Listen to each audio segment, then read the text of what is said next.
pantalla, ¿no? ¿Me confirman? Sí, doctor. Sí, doctor. Muy bien.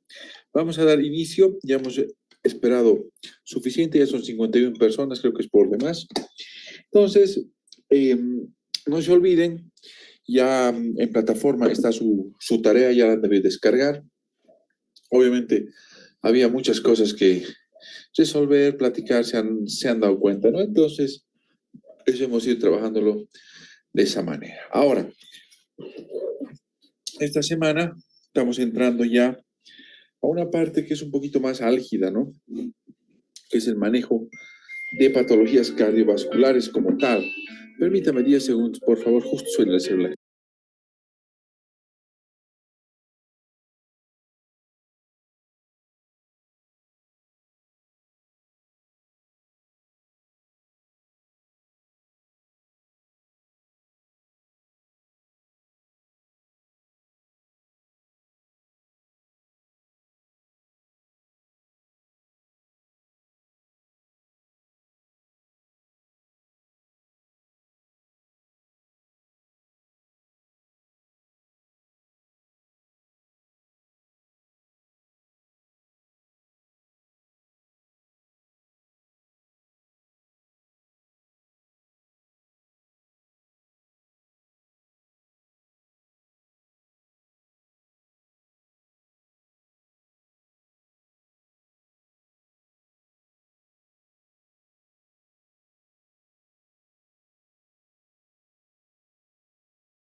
Ahora sí, perdón, justo pasan las cosas.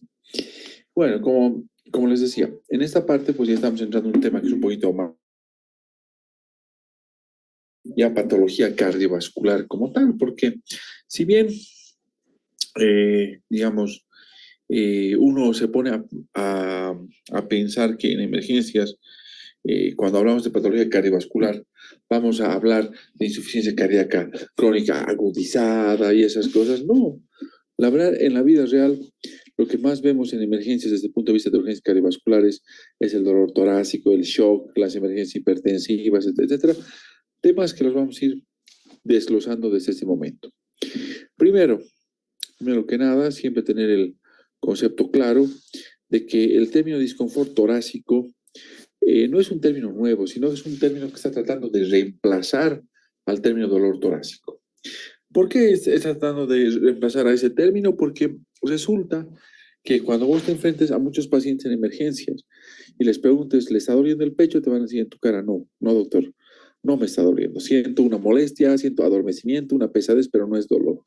Entonces, frente a esa inespecificidad, muchos autores están con la política, ¿no? De tratar de que las diferentes guías, demás, se vaya cambiando el término de dolor a disconfort torácico, porque justamente muchas veces no hay esta sensación.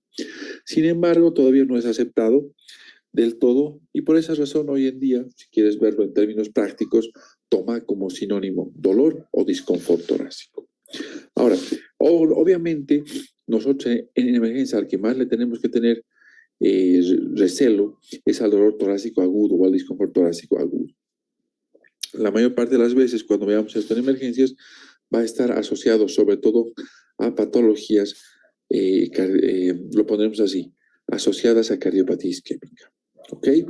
Ahora, aquí te pongo una diapositiva, quiero que te fijes la cantidad de estructuras anatómicas que cursan con disconfort o dolor torácico como manifestación inicial. Fíjate, y si esto haces una extrapolación de la cantidad de patologías que se correlacionan con este dolor, fíjate, ¿no? La cantidad de cuadros que hay. Obviamente en emergencias nosotros no tenemos pues el tiempo, ¿no? Ni los recursos como para hacer el diagnóstico diferencial de cada uno de estos cuadros. Es por eso que en emergencias lo que se hace es asociar y buscar las patologías más graves que puede cursar un paciente con dolor o disconfort torácico. Y ahí entra este concepto que se llama el sextete mortal. Estas 6 patologías tienen un origen torácico y tienen alta mortalidad. Obviamente nosotros vamos a hacer hincapié en las 4 primeras, porque las otras corresponden a otro módulo diferente. ¿Qué es lo importante?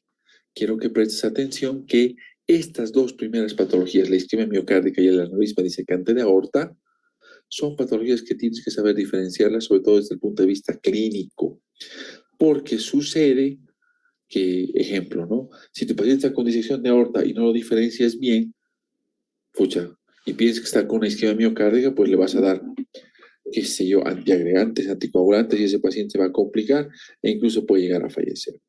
Entonces, mucho ojo con eso. Sí, vamos a hacer un poquito de hincapié en esto, ¿ya? Mucho ojo, siempre es bueno tener esas cosas así de claras. Entonces, ya entrando al sexteto mortal, la pregunta es cómo vas a reconocer cada uno de estos cuadros. Obviamente con armas. Y para estas armas necesitas tener 4 pilares hoy en día. El primero, una buena historia clínica dirigida, buscando uno de los orígenes. Segundo, exámenes de laboratorio. Ahí no puede faltar las enzimas cardíacas. El electrocardiograma. Y hoy en día estamos trabajando o con placa de tórax o con ecografía cardíaca o ecocardiografía cardíaca también, ¿no? Entonces, aquí mucho ojo, porque de lo que se trata es de armar perfiles con toda esta información. No vamos a tratar de encajar al paciente en uno de estos 8 perfiles que nos permita orientar hacia un posible origen y hacia una posible patología del sextete mortal. A ver, un par de tips. Primer tip, cuando estamos frente a un paciente con disconfort o dolor torácico, obviamente lo que sabemos de semiología lo vamos a aplicar, cómo inicia el dolor, el disconfort, qué factores atenuantes, agravantes, etcétera. Eso lo sabemos hacer muy bien. El punto que no quiero que nos olvidemos nunca es este, el que dice otros factores. ¿Por qué? Porque resulta que a veces se nos va. ¿A qué me refiero con se nos va? Se nos olvida preguntar si el paciente consume cocaína, si el paciente ha usado anfetaminas, si el paciente ha usado sildenafilo. O sea, drogas que antes era raro utilizar, pero que hoy en día es más fácil y es más frecuente su utilización. ¿Cuántas veces en emergencias no vemos chicos jóvenes, 15, 16, 17, 18, 19 años, con dolor torácico? Y cuando averiguamos, sorpresa, han usado anfetaminas, simpaticomiméticos, cocaína y demás. Y bueno, vienen con cuadros que realmente nos hacen pensar en orígenes isquémicos. Entonces, mucho ojo con esto, que hoy en día está tomando mucha fuerza. Bueno, pues vamos a entrar a este perfil donde tenemos que destacar lo siguiente. A ver, analízalo un par de segundos y date cuenta un par de datos que te voy a dar. Este perfil es típico de pacientes masculinos, generalmente masculinos, con factores de riesgo cardiovascular tradicionales, es decir, hipertensión, tabaquismo, obesidad, diabetes, generalmente ese es el prototipo. Entonces, generalmente son varones en este perfil con factores tradicionales de riesgo. Y fíjate lo que pasa, viene con un dolor torácico de emergencias que es de tipo, fíjate, opresivo y se encuentra en la región precordial. Ha iniciado de forma súbita, ha tenido un aumento progresivo desde su inicio que ha llegado a su máxima intensidad a los 20 minutos, está asociado a náuseas, a diaforesis, ha sido irradiado a la mandíbula y al brazo izquierdo, ¿no? Ahora, clínicamente solo destaca este signo, ¿no? El signo de Levin. Entonces, cuando nos ponemos a analizar, retrocedo un segundo, de estos 8 perfiles, caramba, ¿a cuál corresponderá? Pues obviamente tu reflexión te debe estar indicando que pertenece a un perfil isquémico coronario. Ahora, ¿qué es lo interesante de este perfil? A ver, voy a ir desglosando algunas cosas que son claves. Lo primero, si bien en su localización habitualmente es precordial, también puede tener una localización retroesternal, incluso a veces epigástrica.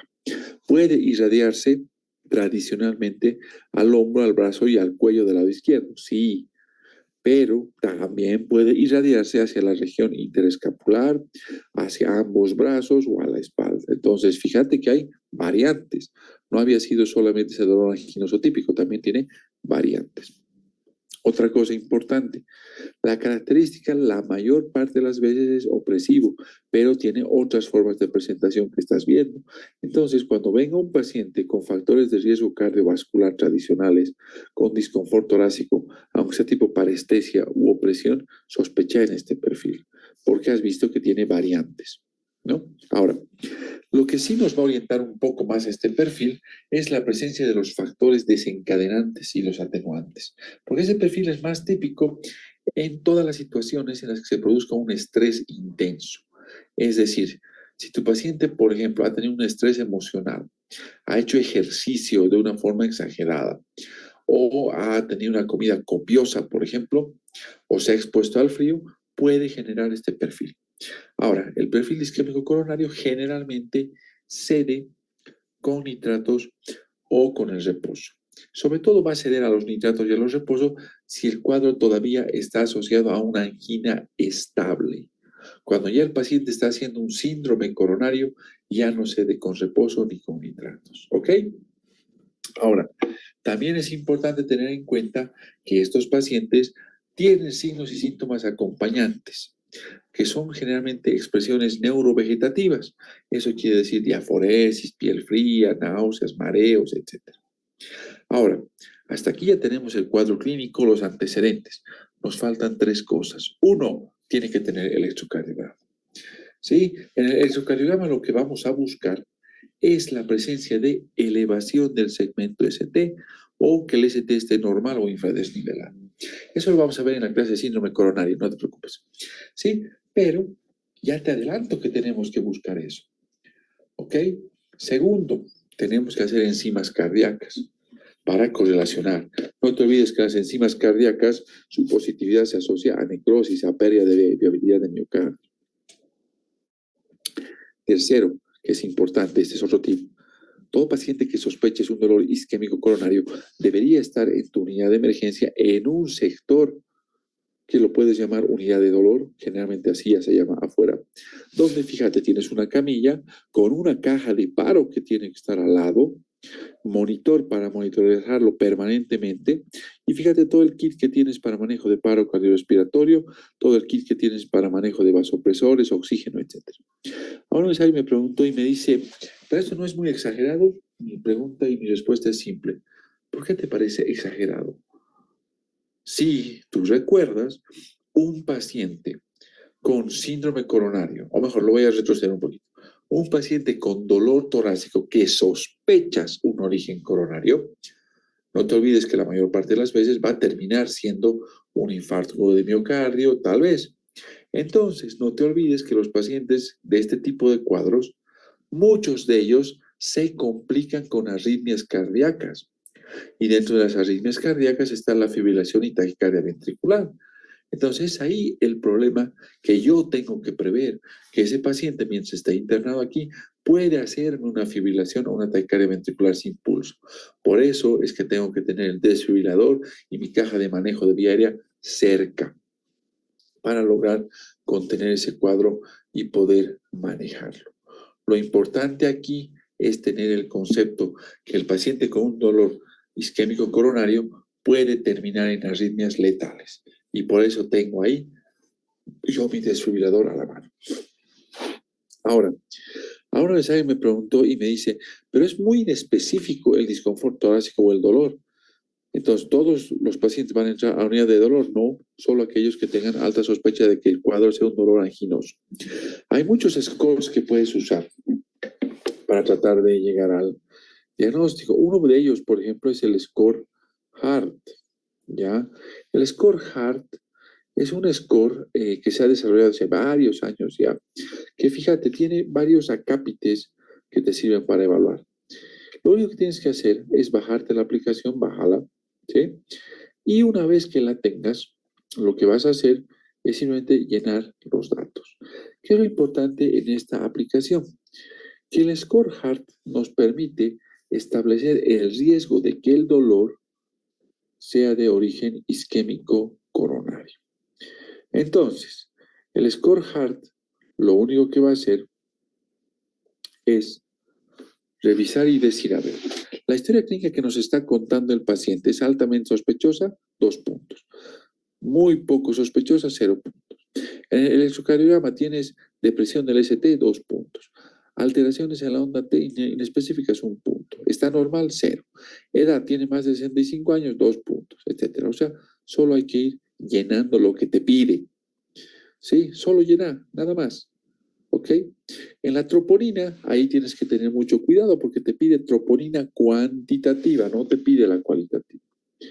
Entonces, en eso sí, un poquito vas a tener problemas. Ahora, algo que, digamos, puede ser útil en este caso es el hecho de que cuando vos no tengas troponina cuantitativa, puedes usar los otros 5, perdón, los otros 4 parámetros para evaluar. Y obviamente, obviarlo. ¿De qué se trata? Te lo voy a poner simple. Cuando tu puntaje en el Score Heart es de 8 puntos o más, ¿sí? Obviamente ese dolor es de origen anginoso. Cuando el puntaje es menor de 5 puntos, es decir, estás de 0 a 5, el riesgo, digamos, de que sea de origen cardíaco, o sea, coronario, es bajísimo.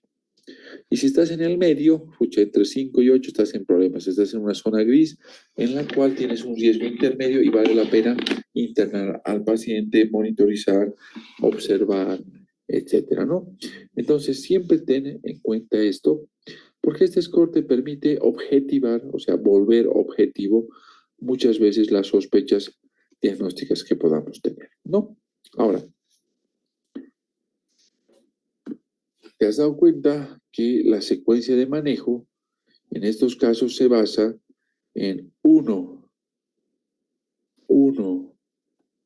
agarrar y decir, tengo un paciente que tiene más de 8 puntos en Score Heart, que además tiene factores de riesgo y por las características propias del dolor para isquémico coronario, lo pasaré a la unidad de dolor, ¿ok?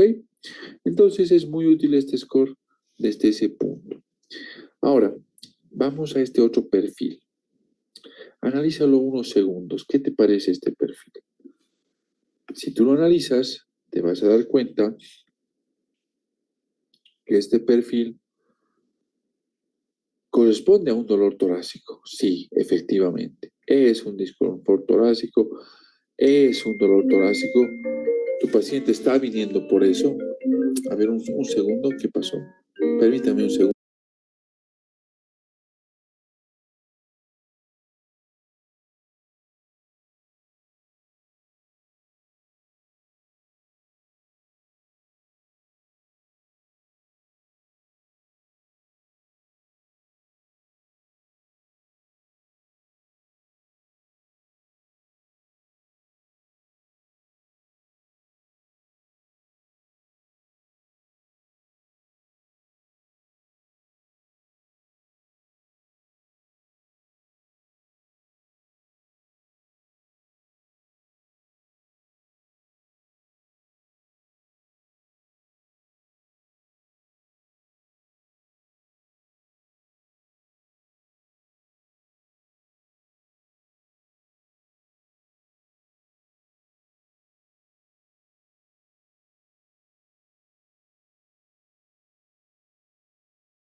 Ok, ahora sí. Como te decía, si vos analizas el caso, obviamente es un dolor torácico, fíjate, dolor precordial, ya está. Pero fíjate las características de ese dolor. están asociados a los latidos cardíacos, o sea, son sincrónicos a los latidos cardíacos y tienen modificación con el cambio de posición, porque nos dice que cuando la paciente se inclina hacia adelante, ya mejora, pero empeora cuando está en el cúbito dorsal o inspira y tose. Entonces, aquí te voy a dar 3 tips. Ese dolor torácico, que es sincrónico con el latido cardíaco y que mejora cuando el paciente se inclina hacia adelante, ¿ok? Obviamente es un tipo de disconfort torácico que ya te hace pensar en un origen diferente a un isquémico coronario. Ahora, un dato que quiero que lo grabes en la cabeza es esto, mira, hace 7 días ha tenido un episodio gripal. ¿Por qué es importante que te lo grabes eso en la cabeza? Porque el perfil que estamos hablando es un perfil pericardítico. Este tipo de cuadros o ese tipo de dolores se presenta típicamente en la pericarditis aguda. La pericarditis crónica tiene una forma diferente de presentación, su comportamiento es distinto, ¿sí? Es distinto. Así que no te preocupes que no te va a llegar como pericarditis crónica. La pericarditis aguda tiene 3 rangos o 3 datos característicos. El primero, el dolor generalmente es sincrónico con el latido cardíaco y se asocia a una exacerbación cuando el paciente inspira, tose o se pone en decúbito dorsal y mejora cuando se inclina hacia adelante, usa analgésicos o en algún caso corticoides. Ahora, con respecto a las características propias del dolor y sus características, a veces es diferente, porque a veces es precordial, a veces es retroesternal. Lo más típico es que sea pungitivo, ¿ok? Entonces, ahí te he dado 2 tips. Las características del dolor asociado a factores agravantes y atenuantes es uno que te va a guiar, un factor. El segundo factor que te va a guiar es que el origen de la pericarditis aguda generalmente es viral. Entonces, tu paciente va a tener el antecedente de cuadros gripales previos, ¿sí? Porque es origen viral, ¿ok? Y el tercer dato que te va a ayudar a pensar es el cuadro clínico acompañante, porque muchas veces vas a tener signos clínicos de, entre comillas, el cuadro gripal, ¿ok? Con respecto a los exámenes complementarios, ¿qué puedes hacer? ¿Qué te va a ser más útil? A ver, enzimas cardíacas. La mayor parte de las veces en las enzimas cardíacas, en la pericarditis, van a dar negativas, porque no hay un daño miocárdico como tal, no hay necrosis. Sin embargo, en algunas oportunidades, la pericarditis aguda se complica con un cuadro que se llama miopericarditis, o sea, además del pericardio se compromete el miocardio.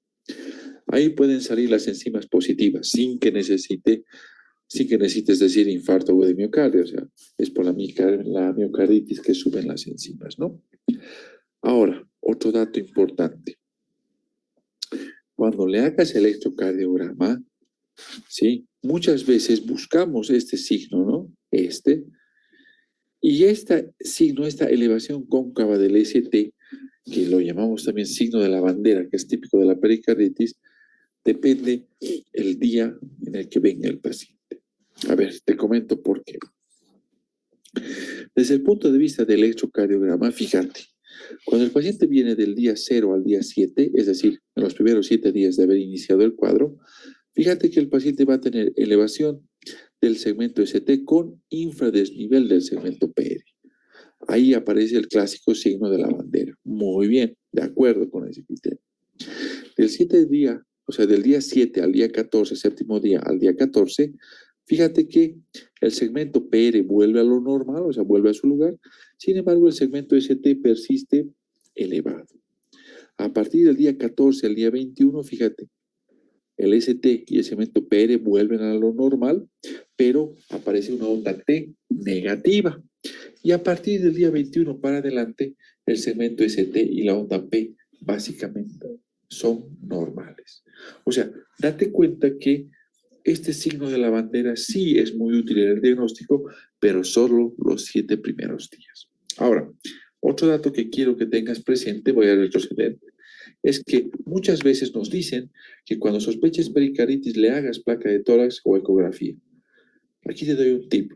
Muy pocas pericarditis agudas hacen derrame pericárdico. Muy pocas. La mayoría generalmente no. ¿Ok? Ahora, alguna vez alguien me preguntó y me dice, ¿y esa elevación cóncava del segmento ST, cómo lo puedo diferenciar de un infarto de miocardio? Y ahí viene el tip, es muy fácil. Cuando tienes una pericarditis, la elevación del segmento ST va a estar en todas las derivaciones. Todas. ¿Por qué? Porque se compromete todo el pericardio. Entonces, no te olvides que el electrocardiograma son diferentes proyecciones del corazón. Entonces, obviamente vas a ver el ST elevado en todas las caras. En el caso del infarto agudo de miocardio, la distribución de la elevación del ST nunca toma las 12 caras. O toma la cara anterior o la cara inferior, etc. Entonces, siempre tiene un patrón vascular.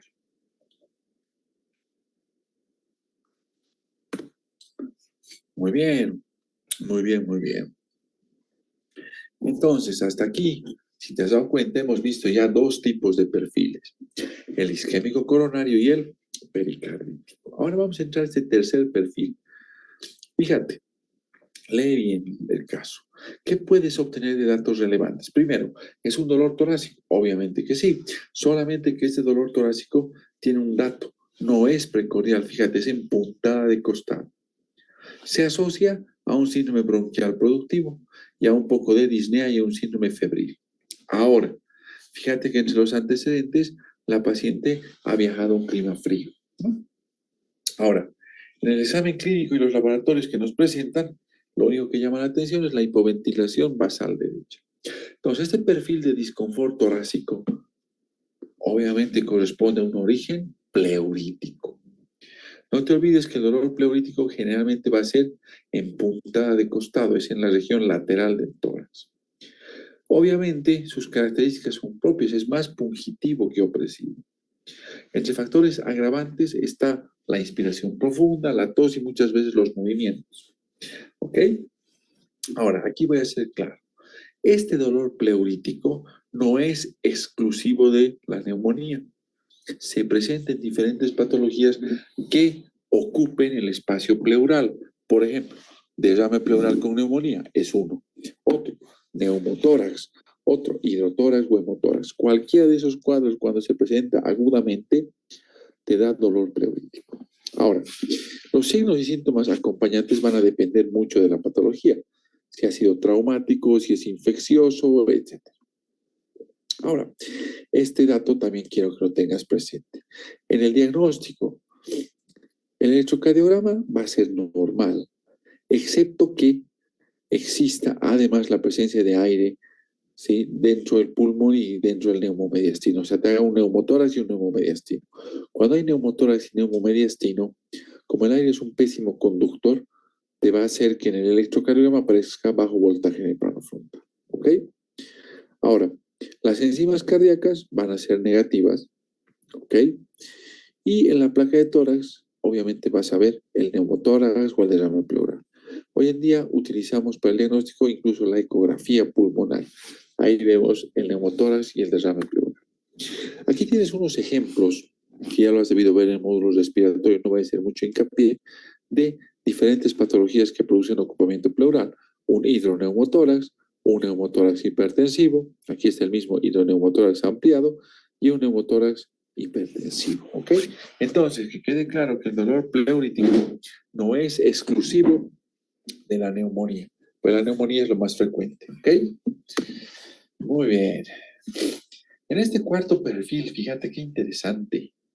Si tú lo analizas desde el punto de vista técnico, te vas a dar cuenta que es una paciente anciana, operada hace poco, ¿sí? Está en reposo prolongado más de 2 semanas, además es hipertensa.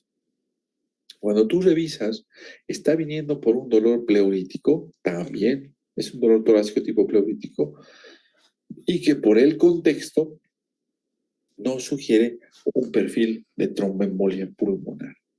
Ahora, esto lo vamos a hablar con más calma en la clase de tromboembolismo pulmonar, ¿ok? Sin embargo, ya te comento que el embolismo pulmonar tiene una presentación muy diferente en emergencias. No es lo habitual que pase esto, ¿ok?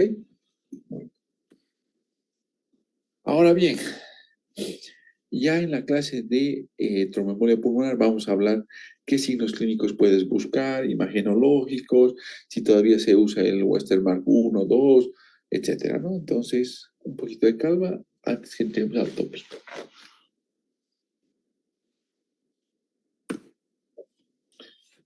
Este perfil, quiero, como se dice, que hagas una fotografía cerebral y lo lleves siempre contigo. ¿Te acuerdas que al inicio te decía que el perfil isquémico coronario hay que diferenciar de un perfil que muchas veces nos causa problemas? Es este. Ahora ya te doy unas pautas. Este perfil generalmente se presenta más en varones. Obviamente, el factor de riesgo más importante metido es el tabaquismo. Sí, tu paciente puede ser diabético, puede ser obeso, hipertenso, lo que quieras, pero el tabaquismo no falta, ¿ok? El tabaquismo está relacionado mucho a la génesis de este cuadro. Ahora, el dolor torácico que presenta este cuadro clínico es un dolor, si te das cuenta por la imagen, es un dolor transfixiante, es decir, el paciente te va a decir que siente un dolor que le atraviesa todo el pecho hasta la región interescapulovertebral. A veces se acompaña de pérdida del estado de conciencia transitorio. Ahora, desde el punto de vista del examen clínico, aquí va el tip. La mejor forma que vas a poder pillar este perfil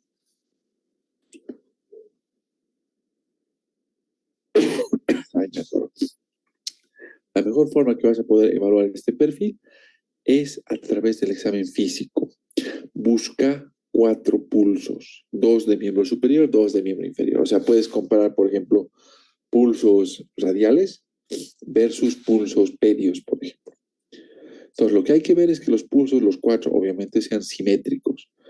Si los pulsos son asimétricos, es decir, son más intensos en miembros superiores y están abolidos o casi desaparecidos en los inferiores, ya ese es un signo claro de que tu paciente tiene un perfil aórtico agudo, ¿no?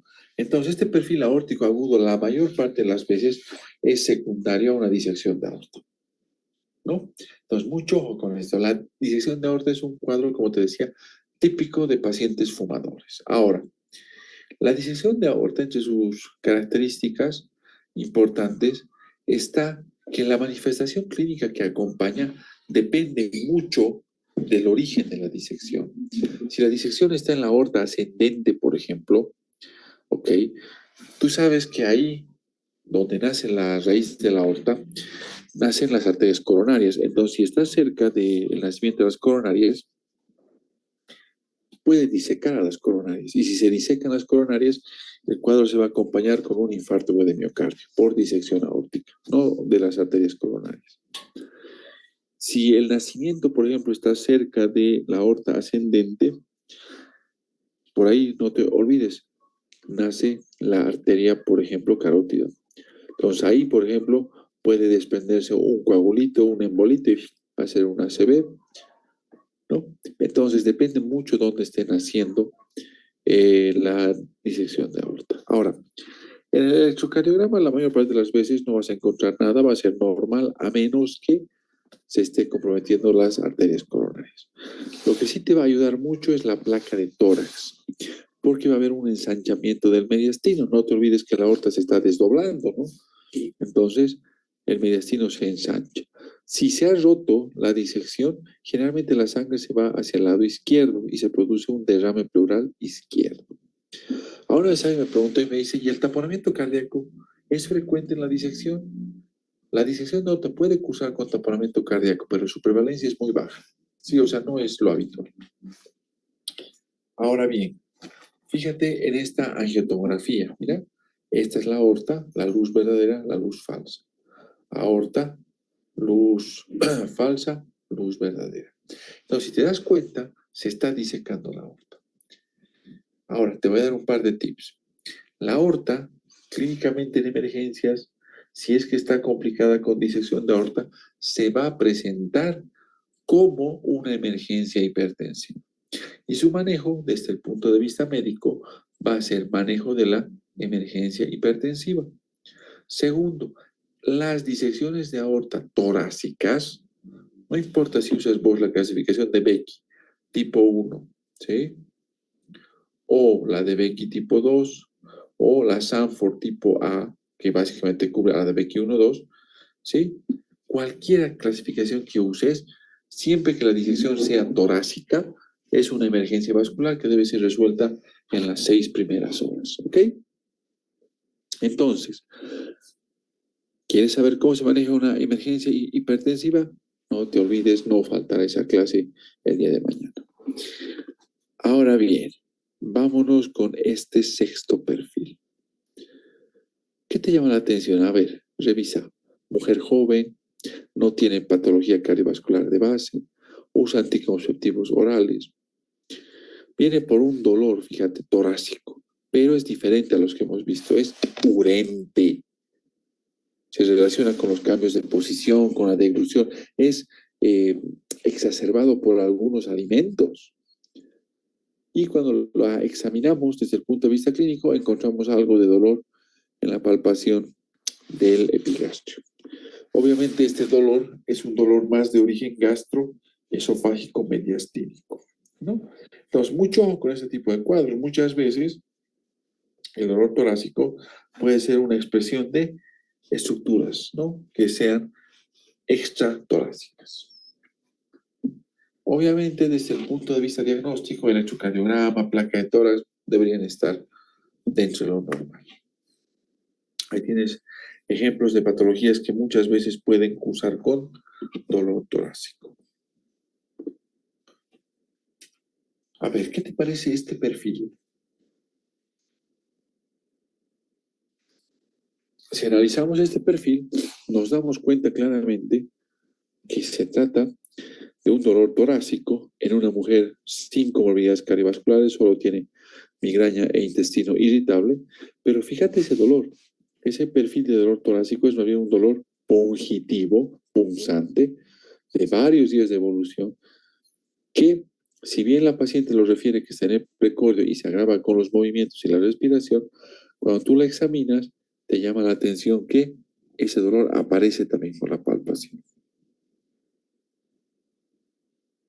Entonces, ¿a qué perfil corresponderá esto? A un perfil osteomuscular neurítico. Ahora, aquí viene un par de tips. Lo primero, este perfil es frecuente en emergencias. Es el segundo en frecuencia. El más frecuente es el isquémico coronario, segundo lugar es este. Entonces hay que saber diferenciar. Segundo, obviamente cuando yo pida las enzimas cardíacas van a salir negativas. Cuando yo haga el electrocardiograma no va a haber nada. Los exámenes que te pueden ayudar, por ejemplo, depende de la etiología. Si haces una placa de tórax y hay fracturas, las vas a ver, pero si no hay fracturas no vas a ver nada. Pues es un dolor de origen por una neuritis herpética, secuelas. No vas a ver nada en la placa de tórax, pero clínicamente vas a tener datos. Entonces todo depende mucho de la etiología. ¿Ok? Ahora, veamos este perfil, mira. Este perfil, quiero que le prestes atención unos segundos. Cuando tú lo revisas, por las características del dolor, la falta de antecedentes de enfermedades cardiovasculares de base y las características clínicas de la paciente hacen que no se pueda encajar en ninguno de los perfiles que hemos visto. Entonces, ese dolor, que no puedes encajarlo en ninguno de los perfiles, es un dolor de origen psicógeno. El diagnóstico diferencial del dolor psicógeno es por descarte, nunca es tu primera opción. Siempre se lo plantea después de haber descartado todos los demás. ¿Ok? Lo importante es que este dolor, entre comillas, vuelvo a repetir, es por descarte. Entonces, fíjate cómo armando perfiles con exámenes de laboratorio, etcétera, podemos guiar hacia una de las patologías del secreto mortal. Ahora, te voy a dar un tip aquí. ¿Te has dado cuenta que en todo disconfort torácico deberíamos tener una buena historia clínica? Deberíamos tener enzimas cardíacas, electrocardiograma, de preferencia placa de tórax o ecografía, ¿no? Ok. No se olviden repasar estos perfiles. Epidemiológicamente, el dolor más frecuente que vemos desde el origen torácico es el isquémico coronario, sí, pero el osteomuscular neurítico es el segundo en frecuencia. Okay. Muchas gracias. ¿Dudas, preguntas, por favor? Les escucho mientras preparo el siguiente tema.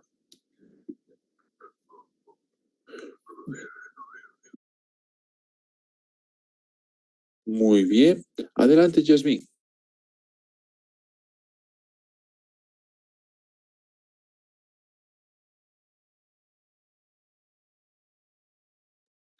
¿De qué? Ya.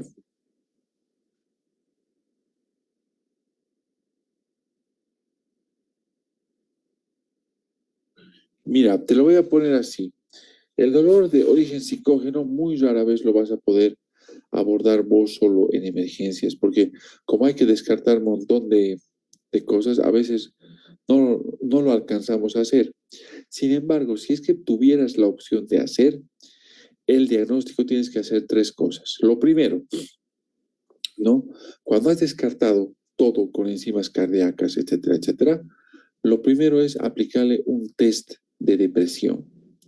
Muchas veces este grupo de pacientes con dolor de origen psicógeno están relacionados a la depresión. Entonces, cuando apliques un test de depresión, ¿sí? Y si tienes datos ya de depresión mayor, generalmente lo que hacemos es iniciar la primera dosis del antidepresivo mientras interconsultamos al psiquiatra. ¿De acuerdo? Ahora, obviamente, el manejo de ese caso en emergencia se va a circunscribir solo ahí. Muchas veces hemos utilizado un ansiolítico y hemos iniciado el antidepresivo, pero el manejo en realidad va a ser largo plazo. ¿Por qué? Porque va a venir el psiquiatra, le va a hacer un ajuste de manejo, apoyará con un manejo psicológico, una terapia cognitivo-conductual, etc. Pero nosotros, desde el punto de vista de emergencias, nos vamos a circunscribir a básicamente solo esas dos armas, el ansiolítico y el uso de la primera dosis de un antidepresivo mayor. A veces con la misma benzodiazepina va bastante bien hasta la interconsulta. Ahí iba tu pregunta.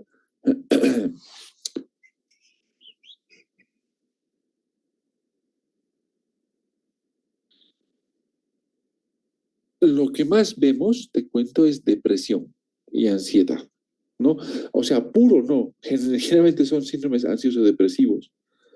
Entonces, es muy interesante los dolores psicógenos, porque te cuento por experiencia que la mayor parte de los que a veces se catalogan como psicógenos, no habían sido tan psicógenos. Cuando investigas organicidad, digamos, internas al paciente, haces exámenes más avanzados, una ecocardiografía oficial, etcétera, van apareciendo sorpresas. Por eso que te decía, es bien difícil llegar a decir esto es psicógeno, como tal, ¿no? Pero sí, tienes razón, más va hacia la índole psiquiátrica a la larga este caso. Ok, Yasmín, muchas gracias. A ver, alguien más, por favor, mientras voy preparando.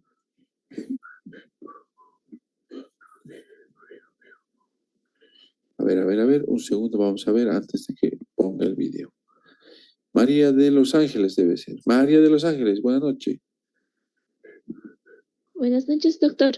Tenía más que una pregunta, una aclaración, tal vez. Aclaración. A ver, dale. Sí, ¿cómo podría manejar tal vez una disección aórtica en emergencias? Ya, dos cosas para eso. Uno, la disección de aorta se presenta como emergencia hipertensiva. Entonces, tu manejo va a ser el de una emergencia hipertensiva. Usar los antihipertensivos endovenosos a titulación para bajar la presión en 20% en la primera hora y luego llegar a una presión de 120-80 en las siguientes 3 horas. Mientras pides la valoración al cirujano de tórax para que en las siguientes, no más allá de las 6 horas, ya esté entrando a operar. Esa es la parte del manejo de nosotros como personal de emergencias. O sea, controlar la emergencia hipertensiva, porque no te olvides que la presión arterial elevada condiciona también más disección. ¿Ok? Hasta ahí llegamos. Ahora, ¿cómo se maneja la emergencia hipertensiva? ¿Cómo se maneja el abetalol a titulación? ¿Cómo se maneja la nitroglicerina? No te falta la clase de emergencia hipertensiva, ahí vamos a hablar. ¿Ok? ¿Eso contesta tu pregunta? Sí, doctor, muchas gracias. No te olvides, ¿no? Como emergencia hipertensiva se presenta. ¿Ok? Ok. Un segundo, no quiere cargar los videos, ¿ah? Qué raro. Ahora sí, creo que este ya cargó. Muy bien, vamos a empezar entonces con este siguiente tema. ¿Ya? Un segundo. Javier, adelante. Buenas noches, doctor. Hola, ¿qué tal? Quería preguntar, yo trabajo en área rural, doctor, Sí, y más o menos a veces hay casos de hipertensión arterial. En caso de la disección de aorta, ¿cómo se presenta, como dijo usted, doctor, como hipertensión o crisis hipertensiva? Para ganar tiempo, para ayudarle al paciente, aquí, ¿qué puedo hacer, doctor? En un primer nivel, es mi pregunta. Estoy a 2 horas y media aproximadamente de la ciudad de Cochabamba, aquí adentro en ambulancia. ¿Qué podría hacer para poder, digamos, ayudar al paciente? mira, te lo voy a poner así. Aquí lo que cuento solamente con enalapril, tengo losartán, bueno, solo eso. Te lo voy a poner así. Primero, cuando vos te enfrentas a una emergencia hipertensiva, siempre tienes que ubicarte primero qué tipo de recursos tienes y dónde estás trabajando. ¿Por qué?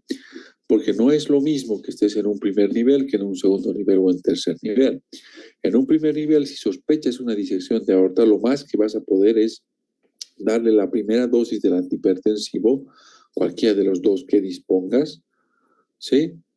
Y referirlo, porque este cuadro es de resolución quirúrgica, ¿no? Porque mientras se lo prepara para cirugía se va controlando la presión, pero lo más que vas a poder es darle las medidas generales, es decir, ponerlo en reposo absoluto, analgésicos y el antihipertensivo su primera dosis. No, nada más. O sea, si estás en un primer nivel. Si estás en un segundo nivel, cambia el escenario porque ya tienes capacidad resolutiva. No, ahí ya tienes capacidad para hacer exámenes. Entonces ahí ya tendrás que hacer placa de tórax, electrocardiograma, etc. Entonces cambia mucho el qué puedes hacer dependiendo el ambiente donde estás. Pero en lo concreto, en un primer nivel, lamentablemente por las características del cuadro que tiene la disección de aorta, que no es fácil llegar al diagnóstico, lo más que podrías hacer es apoyarle con la primera dosis del antihipertensivo, analgésico, reposo y transferir. ¿Eso aclara la pregunta? Sí, doctor, muchas gracias, doctor. No te preocupes. Gracias a vos. Muy bien. Ahora vamos a entrar. Me va a jugar chueco la pantalla. Ahora vamos a entrar a uno de los tópicos, digamos, más interesantes que hay dentro de lo que son las emergencias cardiovasculares. Este tópico está relacionado a un segundo, alguien levantó la mano. Brian, adelante. A lo que es Buenas noches, doctor. Hola. Hablando del tema de los antihipertensivos, comentarle que leí en unos artículos de Elsevier sobre el uso del nifedipino en crisis hipertensiva, algunos afirmando su eficacia y utilidad, otros que está contraindicada. Me gustaría escuchar su opinión sobre el tema. ¿En qué tema has revisado eso? Porque lo que pasa es que para dar la opinión tengo que hablarte bien de patología. O sea, ¿a qué me refiero, Brian? A ver, te lo voy a poner así. El nifedipino es uno de los fármacos tradicionalmente, si quieres, más usados para el manejo de las urgencias hipertensivas. Bueno, así se llamaba antes, ¿no? Ahora está queriendo ya cambiar de nombre, pero de las urgencias hipertensivas. Ahora, el nifedipino tiene dos formas de presentación.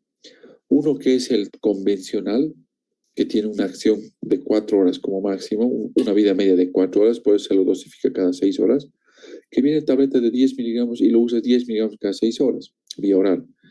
Y el otro que es la preparación retard, que viene de 20 miligramos y se utiliza cada 12 horas, 20 miligramos cada 12 horas, por ejemplo. El nifedipino se lo ha circunscrito únicamente como antihipertensivo de segunda línea en un montón de patologías, nunca de primera línea, porque son vasodilatadores. Por ejemplo, se lo ha circunscrito en las urgencias hipertensivas como fármacos de primer escalón. Sin embargo, ahí viene un punto que era lo que tú decías. No es que sea contraindicado al nifedipino ni al normal ni al retard, sino lo que pasa es que se ha desaconsejado la práctica de usar el nifedipino sublingual en el manejo de las urgencias hipertensivas. Eso es diferente. Si vos usas el nifedipino por la vía y la dosis correspondiente sea el Retar o el convencional, no hay contraindicación para su utilización. Porque te voy a dar un ejemplo. Si tienes un paciente de raza afroamericana que te hace urgencia hipertensiva, no te va a servir el uso de los YECAS ni los ARA2, pero sí de los bloqueantes cálcicos, ¿te das cuenta? Entonces, no es que está contraindicado usar el nifedipino en cualquiera de sus presentaciones, sino más bien no se aconseja usar el nifedipino por vía sublingual. Ahora, ¿por qué no por vía sublingual? Cualquier fármaco que no está diseñado para ser usado por vía sublingual tiene el problema que al eliminar el primer paso, porque para eso usas la vía sublingual, no para evitar el metabolismo hepático, la dosificación que vos estás utilizando muchas veces genera que la concentración plasmática sea más elevada de lo que debería de ser. Entonces los efectos colaterales son más marcados. En el caso del nifedipino, por ejemplo, usar por vía sublingual causaba descensos muy rápidos de presión, pero como su concentración era fugaz, también causaba hipertensión de rebote. Entonces, por eso se ha desaconsejado la práctica por vías que no están, si quieres verlo así, avaladas para su utilización. No es que no se puede usar, sí se lo usa bajo ciertos contextos. ¿A eso iba tu pregunta? Sí, doctor, porque mencionaba la sublingual en hipertensión aguda severa, que algunos estaban a No, favor, en eso no. contra, pero Obviamente no. Sublingual no. A eso era lo que me sí, refería. No la vía. No es que no el fármaco, sino no la vía. No la vía. perfecto, me ayudó a despejar esas dudas, como algunos mencionaban que sí, otros ensayos. Muchas gracias, doctor. Perfecto. Sí, mira, lo que pasa es que cuando vos revises, a ver, lo voy a poner así, cuando vos revises evidencia y tengas opiniones encontradas, anda una guía de manejo. Y la guía de manejo es la que te va a decir si se ha revisado esta evidencia, estamos a favor de esto, no tanto a favor de esto. Entonces ahí vas a salir de duda también. ¿Ok? Muy bien, gracias por la pregunta. Permíteme un segundito y empezamos. Aquí estamos. Ya cargó. Vamos a empezar como pequeña introducción con este video que nos va a permitir ubicarnos en el tema. Lo que vamos a conversar en este momento es el síndrome coronario agudo. El síndrome coronario agudo incluye al infarto agudo de miocardio con ST, incluye al infarto agudo de miocardio sin ST e incluye a la angina inestable, a esas tres entidades. ¿Ok? Entonces, para ver un macro, hacer un recordatorio del manejo, vamos a ver el video y posteriormente vamos a empezar a tocar ciertos tópicos a profundidad de ese tema, ¿ok? Entonces, comenzamos. ¿Me confirman, por favor, si es que ya están viendo la pantalla y si es que ya están con audio, por favor? Doctor, no se ve en la pantalla. No se ve todavía. Ya, muy bien. Bien que me lo dices. Vamos a revertir eso un segundo.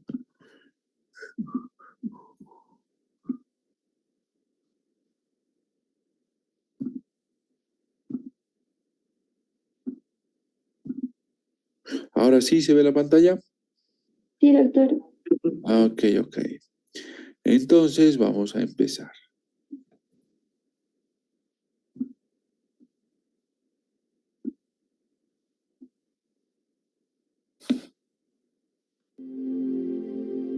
Estamos con audio, ¿no? Para que continúe. Sí, doc. Ya, ok, sigamos entonces. Caramba.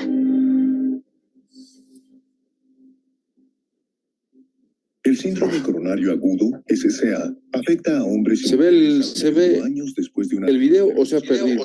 No se ve, doctor. No hay imagen. No se ve. Ya, es que me estoy jugando sin querer, van a disculpar. Ya, déme un segundo, ya. Es que me he salido yo del video. Y ahora sí, a ver.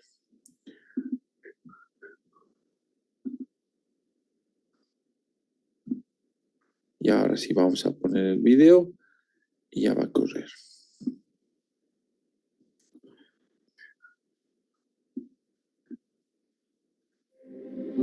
Ahora sí, ¿no?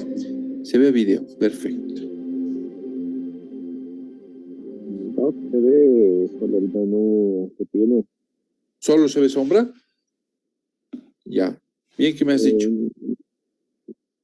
Qué raro. Más que sombra se ve los 3 archivos de Arriba Cardíaca. Solo se ve los... PVE. Ah, ya. Solo ves los archivos. Ya. Ok. Sí. Dame un segundo. Voy a hacer algo para que eso se corrija. Dame un segundo.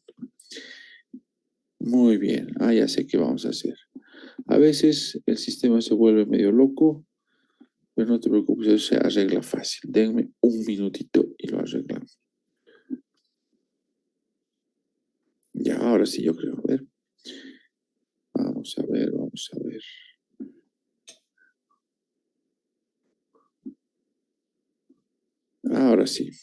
Ahora sí debería estar. A ver. Ya.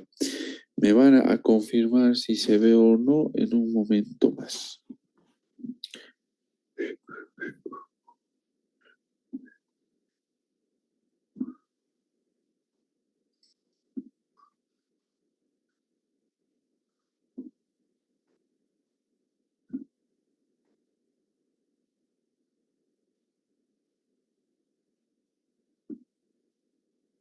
Ya.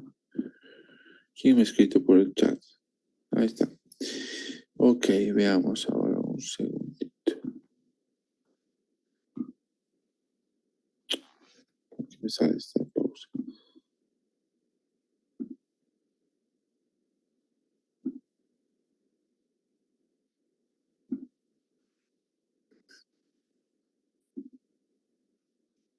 Ya, a ver. Ok.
Ahora sí, a ver, ya lo he puesto en el fondo para que lo puedan ver sin problemas. A ver.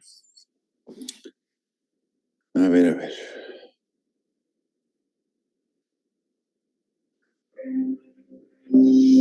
¿Me confirman el audio y el video ya? Sí, doctor, ¿todo bien? Ahora sí. Ya. Entonces, ahora sí veremos.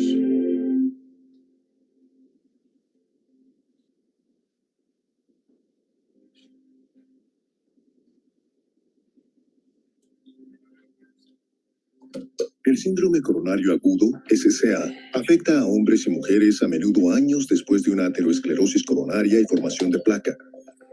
A medida que se forma la placa en el corazón, pueden desarrollarse síndromes clínicos con distintos grados de oclusión de la arteria coronaria. Dos de ellos son la angina inestable, infarto de miocardio sin elevación del segmento ST o AIIMSEST, y el infarto de miocardio con elevación del segmento ST o IMEST, que se produce cuando un coágulo ocluye total o parcialmente la arteria coronaria. Estos síndromes pueden causar un paro cardíaco súbito o la muerte. Cerca del 70% de las muertes provocadas por estos síndromes se produce fuera del hospital, por lo que es vital reconocerlos y responder con rapidez.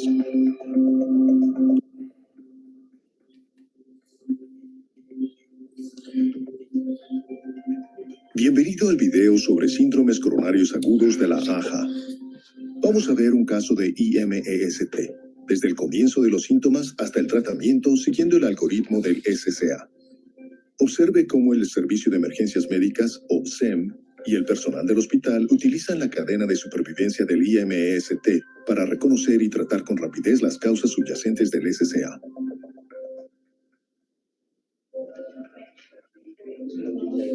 Hola chicos. Es una locura. Buenos días. Hola Hugo, ¿qué tal? Bien, ¿y tú? Tenemos tus zonas favoritas. ¿Quieres una? No, ahora no me siento bien. Tengo algo de acidez. Como quieras. Más para mí. Sí. No tienes que estar muy bien para rechazar una dona. ¿Quieres un antiácido? Gracias. Ya se me pasará durante la mañana. Sí. Los veo luego. Sí.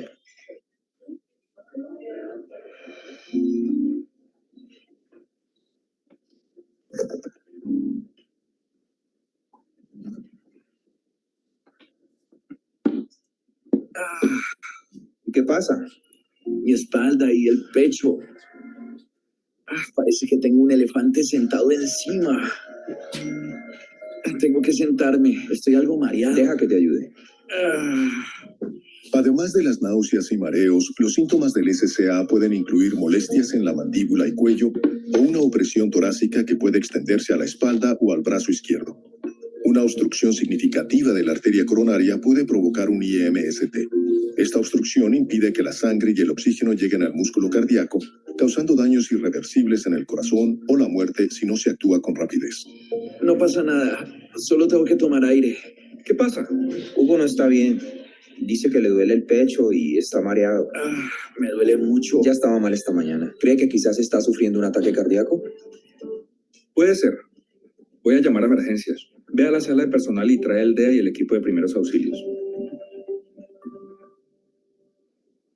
Emergencias, ¿qué ocurre? Uno de mis empleados parece estar sufriendo un ataque cardíaco. Veo que llama desde el polígono industrial. ¿Dónde está el paciente? Aquí mismo. Se queja de dolor torácico y él dice que está mareado. ¿Está consciente? ¿Puede hablar con él? Sí, está consciente y puede hablar. Voy a enviarle a los servicios de emergencia.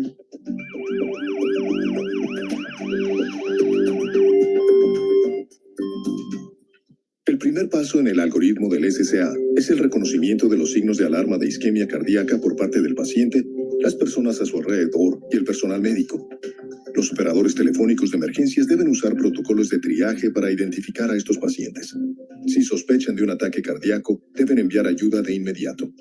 A la espera del SEM, los operadores pueden aconsejar al paciente masticar entre 160 y 325 miligramos de aspirina sin cubierta entérica.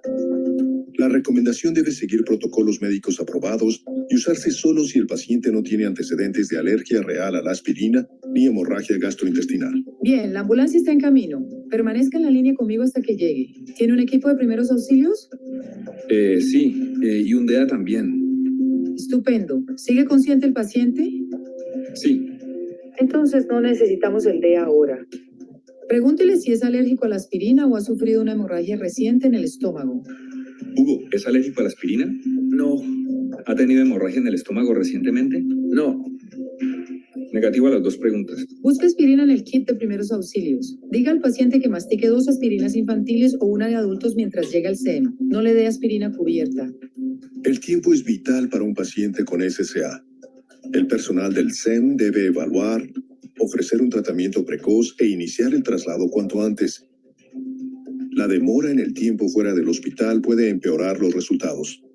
Esto nos lleva al paso siguiente del algoritmo de SCA, evaluación, atención y preparación hospitalaria. ¿Qué ha ocurrido? Comenzó a tener dolor torácico hace unos minutos mientras trabajaba. Ha tomado una aspirina de adulto según lo aconsejado por teléfono. Señor, ¿cómo se encuentra? Mal. Me duele. Como si me oprimieran el tórax. Bien, vamos a ayudarle y aliviar ese dolor. Veamos cuál es la presión arterial y la saturación de oxígeno. Mientras los profesionales tratan al paciente, deben prepararse para un soporte vital básico, incluidas la RCP y la desfibrilación. La mitad de los pacientes con SCA fallecen antes de llegar al hospital. Si la saturación de oxígeno del paciente no llega al 94%, debe darle oxígeno suplementario. Administre aspirina si no la ha tomado todavía y si no existen contraindicaciones. Es vital que los profesionales realicen un electrocardiograma de 12 derivaciones. Este ECG clasificará al paciente en uno de 3 grupos según la desviación del segmento ST antes de que llegue al hospital. Los estudios demuestran que este ECG inicial acelera el diagnóstico y reduce el tiempo hasta la reperfusión. Para reconocer una elevación del segmento ST con un ECG de 12 derivaciones se necesita práctica, ya que los umbrales son diferentes según la edad y sexo del paciente. Para los síntomas continuos de isquemia, administre comprimidos de nitroglicerina o aerosol cada 3 a 5 minutos hasta un total de 3 dosis. Monitorice la presión arterial entre las dosis. Antes de administrar nitratos, confirme que no existen contraindicaciones graves como bradicardia, taquicardia o hipotensión, y que el paciente no ha tomado inhibidores de la fosfodiesterasa para la disfunción eréctil entre las últimas 24 a 48 horas. Los infartos de ventrículo derecho a menudo se presentan como IMEST de la pared inferior en las 12 derivaciones estándar. En estos casos se deben realizar las 12 derivaciones derechas para evaluar el infarto de ventrículo derecho. Si se confirma, está contraindicado el uso de nitratos. Si no puede confirmarse, se deben administrar los nitratos con extrema precaución. Si el paciente recibe nitroglicerina pero no se alivia su dolor, se puede administrar morfina mientras se monitoriza la presión arterial y la frecuencia respiratoria. Utilice la morfina con precaución en los pacientes con angina inestable. Si se sospecha de IMEST, el SEM debe notificárselo al hospital o transmitir el ECG para su interpretación. Aquí el SEM. Tenemos una alerta de IMEST, varón, 57 años. Las molestias torácicas comenzaron hace media hora. Los signos vitales recientes son TA de 104/78 milímetros de mercurio, frecuencia cardíaca de 96 por minuto, saturado al 95%, ha tomado una aspirina de 325 miligramos y recibido 2 disparos de nitroglicerina en spray, pero se queja de dolor. El ECG de 12 derivaciones muestra una elevación del segmento ST de 3 a 4 milímetros en las derivaciones B1 a B4. Llegada en 10 minutos. El médico de emergencia está aquí y conoce su informe inicial. Activaremos el sistema de alerta cardíaca y contactaremos al cardiólogo y al equipo de cateterismo cardíaco. Hasta luego. La AHA recomienda al personal del SEM que traslade a los pacientes que sufren un IMEST al centro adecuado más cercano que ofrezca reperfusión sin demora. Con el aviso, los hospitales pueden acelerar el tratamiento de estos pacientes y aumentar las probabilidades de supervivencia. ¿Tiene el ECG? Sí. Desde la última vez que hablamos hemos administrado un aerosol más de nitroglicerina. El dolor ha disminuido a 2 de 10. Por lo demás está estable. Parece IMEST. He activado el equipo de intervención coronaria percutánea y avisado al cardiólogo. Señor, soy el doctor García, el médico de emergencia. Vamos a trasladarle a una habitación y realizar algunas pruebas. Bueno, vamos. Cuando el paciente llega a urgencias, pasamos al siguiente paso del algoritmo del SCA. La reperfusión para los pacientes de IMEST incluye la intervención coronaria percutánea en los 90 minutos desde la llegada a urgencias y fibrinolíticos en los 30 minutos. La terapia adecuada la definen los criterios del centro y el paciente. En los primeros 10 minutos, el personal de emergencias debe evaluar al paciente, comprobar los signos vitales, obtener una breve historia clínica dirigida, completar la lista de comprobación de fibrinolíticos y obtener análisis sanguíneos, incluidos electrolitos, pruebas de coagulación y marcadores cardíacos iniciales. También se debe realizar una radiografía portátil de tórax antes de 30 minutos. Necesitamos el recuento leucocitario, estudios de coagulación, electrolitos y marcadores cardíacos. Que radiología haga una radiografía portátil de tórax inmediatamente. he contactado con cardiología, que decidirá los tratamientos complementarios. Señor y señora Sánchez, le he pedido a la doctora Márquez que venga. Es una cardióloga excelente y les mantendrá informados, así que estarán en muy buenas manos, ¿de acuerdo? Muy bien. Los tratamientos complementarios incluyen infusión continua de nitroglicerina, heparina no fraccionada o de bajo peso molecular, beta bloqueantes, clopidogrel e inhibidores de la glicoproteína. Para un paciente con IMST, el tiempo es vital. Cuanto más tarde reciba tratamiento, mayor será el daño miocárdico. Según estudios, las evaluaciones en emergencias retrasan hasta un 30% el tratamiento. ¿Qué tenemos? ¿Ha contactado con cardiología? Sí, varón de 57 años, elevación del segmento ST de 3 a 4 milímetros en derivaciones B1 a B4, sin contraindicaciones para fibrinolíticos, ha estado en urgencias 15 minutos, el IM comenzó hace 45 minutos o una hora, le han dado 325 miligramos de aspirina y 3 disparos de nitroglicerina en spray. Parece un caso claro. El equipo de cateterismo ya está preparando una intervención coronaria percutánea primaria. El paso final de la cadena de supervivencia del IMST es el tratamiento.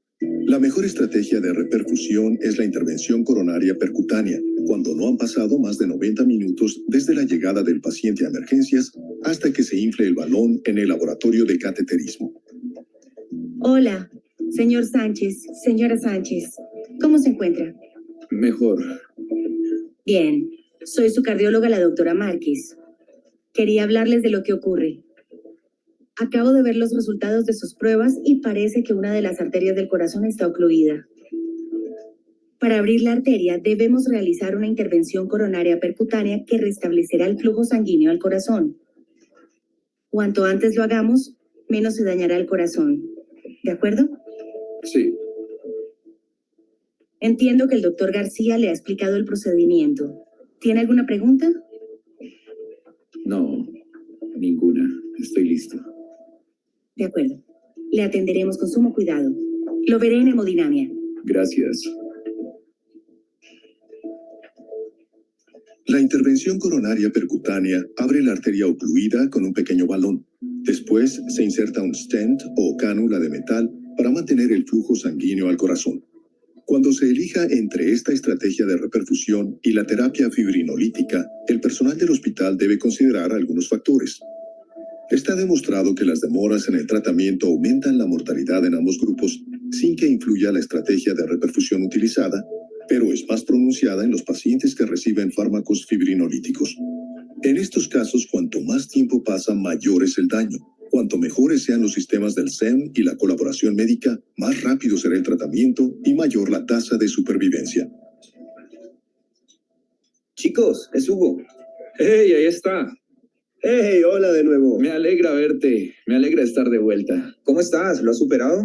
Sí, me dio un ataque al corazón. Me han dicho que tenía una buena obstrucción, pero los médicos me salvaron la vida. Pero dicen que el mérito es de ustedes por haberse dado cuenta de que estaba sufriendo un ataque al corazón y llamar tan rápido. Por eso me han podido salvar. Nos alegra que estés de vuelta.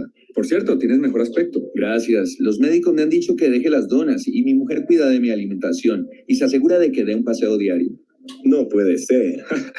Bueno, chicos, será mejor que sigamos. Hugo, nos vemos más tarde, amigo. Es estupendo que hayas vuelto. Gracias.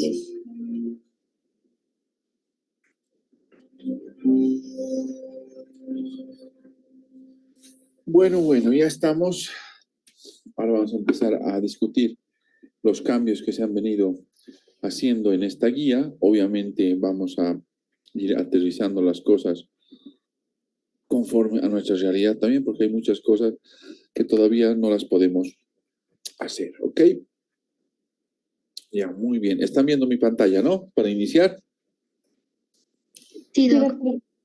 Sí, doctor. ¿Qué es lo importante que hay que tener en cuenta? Y eso es un concepto que tienen que tener en cuenta. Se define, como síndrome coronario agudo a todo aquel dolor o disconfort torácico que dura más de 20 minutos, que no se dé con reposo ni con nitrato. Ya está. Esa es la definición de síndrome coronario. El síndrome coronario agudo, como les adelantaba, engloba 3 entidades. El infarto con ST, el infarto sin ST y la angina inestable. Ahora, aquí tiene que ser claro. Esas 3 entidades que forman parte del síndrome coronario, ¿ok? hoy en día se resuelven con cateterismo cardíaco, las tres. Entonces, es imposible pensar que me voy a enfrentar a un síndrome coronario, voy a tratar de hacer la distinción diagnóstica entre cada uno para no terminar en cateterismo cardíaco. Hoy en día la tendencia es clara, cateterismo cardíaco. ¿Ok?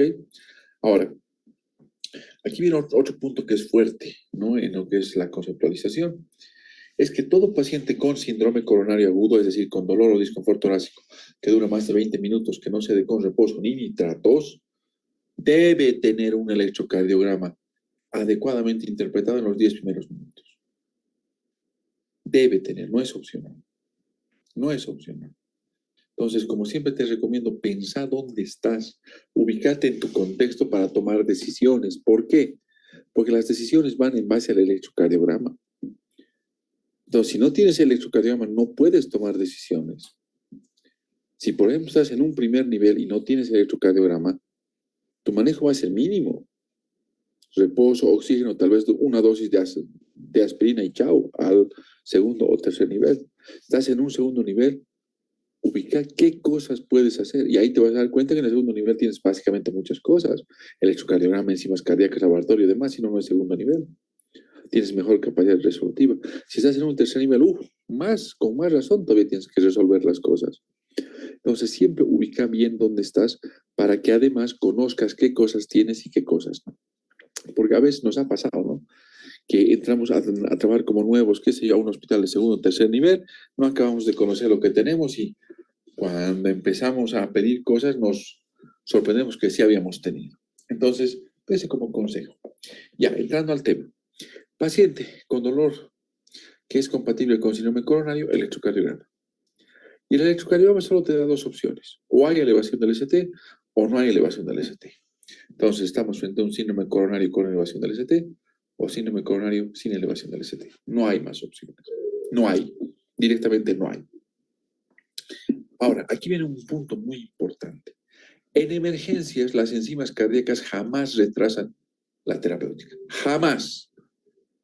Jamás. Y te voy a decir por qué. Fíjate este brazo del algoritmo, este brazo que dice síndrome coronario con elevación del ST. En ese brazo se produce la elevación del ST porque existe un trombo coronario oclusivo que está causando un infarto transmural. Entonces, al estarse necrosando toda la pared cardíaca, por eso se está elevando el ST. Al ser transmural es obvio que es un trombo que está tapando toda la luz coronaria. Entonces, aquí no es necesario esperar el resultado de la enzima para ir a cateterismo cardíaco y trombolisis. Ya está.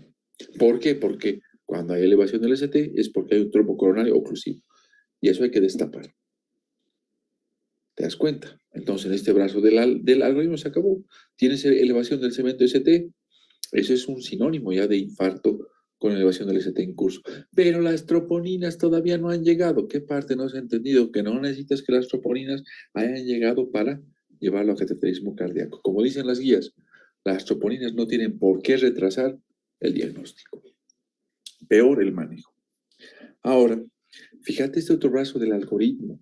Mira, aquí cuando tienes un ST normal o con infradesnivel, lo que sucede es que tienes un trombo coronario no oclusivo o un vasoespasmo cerebral realmente muy intenso. Por eso es que se está produciendo la disminución del flujo. Ahora, en este brazo del algoritmo, fíjate que sí o sí necesitas enzimas cardíacas. ¿Para qué? Si la enzima sale positiva, es infarto sin ST. Si sale negativa, angina inestable. Ya está. ¿Te das cuenta? Ahora, lo interesante es que en este brazo del algoritmo, esta elevación del ST, más del 90% de las veces es persistente.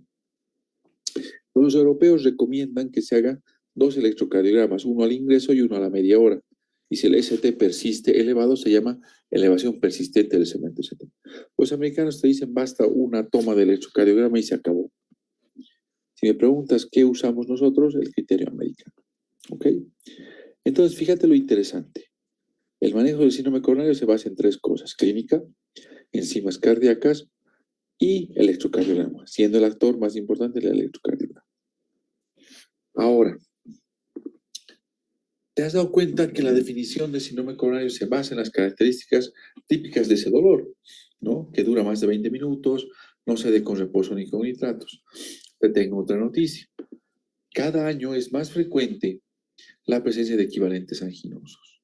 Los equivalentes anginosos son más frecuentes en los ancianos, en las mujeres y en los diabéticos. Entonces, ese grupo de pacientes va a tener más equivalentes anginosos. Mucho ojo con eso. ¿Ok? Mucho ojo con eso. Entonces, si alguien te pregunta y te dice, entonces la disnea súbita no había sido típico del TEP, ¿es más frecuente en síndrome coronario? La respuesta es sí. Peor si es anciano, si es diabética, si es mujer. Esos tres grupos son de riesgo porque hacen equivalentes anginosos. Otro tip importante, ¿te has dado cuenta que en el electrocardiograma se busca alteraciones en el segmento ST? No buscamos ya onda Q, no buscamos onda T. ¿Por qué? Porque el segmento ST te habla de lesión potencialmente reversible. Cuando el segmento ST está elevado es una lesión subepicárdica o pericárdica también se llama, porque está comprometido en toda la pared. Cuando el ST está normal o infradesnivelado es una lesión subendocárdica. Ahora, te voy a dar un tip simple. El segmento PR siempre está a la misma altura del segmento ST, siempre. Sin embargo, alguna vez en pacientes jóvenes o en algún grupo de pacientes puede elevarse el segmento ST fisiológicamente y en nuestra inocencia creemos que está elevado. Para evitar ese error, fíjate el nacimiento del segmento ST. Tú sabes que el segmento ST nace al final de la onda S y al inicio del segmento ST, es decir, en el punto J. Fíjate este punto J. ¿Sí? Si el punto J está a nivel del segmento PR, por más que esto esté elevado, esté así, no hay interés, no hay elevación del segmento ST. Si el punto J está elevado, ya te vas a ubicar fácilmente. Fíjate el punto J. ¿Ok? Eso te va a decir si el ST está o no elevado.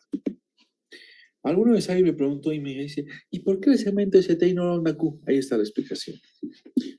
Electrocardiográficamente, lo primero que se eleva cuando se tapa el vaso de forma total, es decir, es un trombo coronario oclusivo, lo primero que pasa es la elevación del segmento ST. Mira, punto J, ST elevado. Se acabó.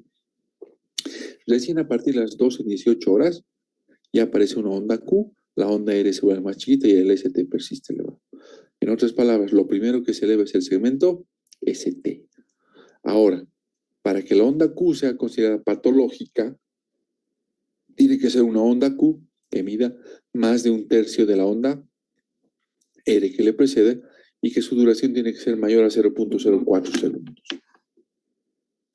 En ese caso, ya se habla de una onda Q patológica. La onda Q patológica generalmente aparece recién a las 18:24 horas. ¿Sí? Entonces, fíjate la evolución. Primero aparece el segmento ST, después al segmento ST elevado se asocia disminución de la onda R, la presencia de una onda Q que todavía no es patológica. Al final del primer día, fíjate, ya la onda Q se vuelve patológica, segmento ST persiste elevado y aparece onda T negativa. Ya cuando estás más allá del tercer, cuarto, quinto, sexto día, fíjate, onda Q patológica, ST se ha normalizado y la onda T quedó negativa. Ya más allá de la semana, 2, 3, 4 semanas, fíjate, onda Q patológica, pero el resto está normal. Onda T, ST, normales. En términos simples, lo primero que se eleva, segmento ST, se acabó. La onda Q tarda demasiado en aparecer. Cuando ya aparece onda Q, nos habla de necrosis. Ese tejido ya no es viable.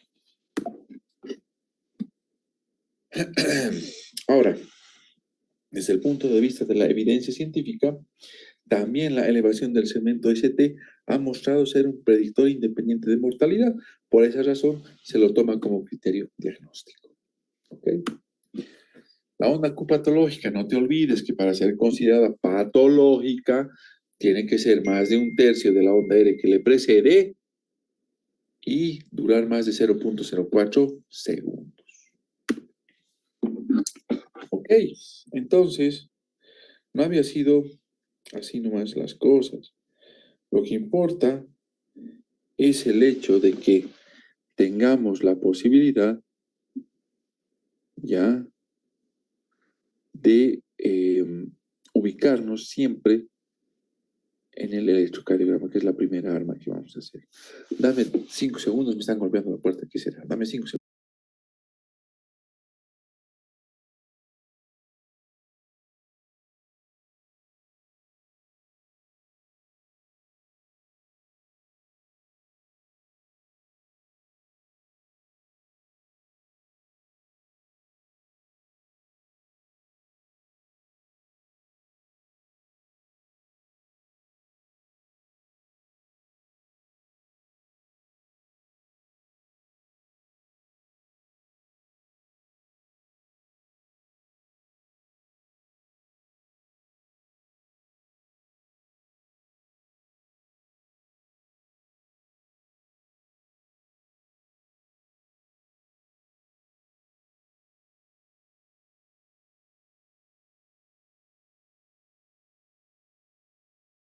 Ahora sí.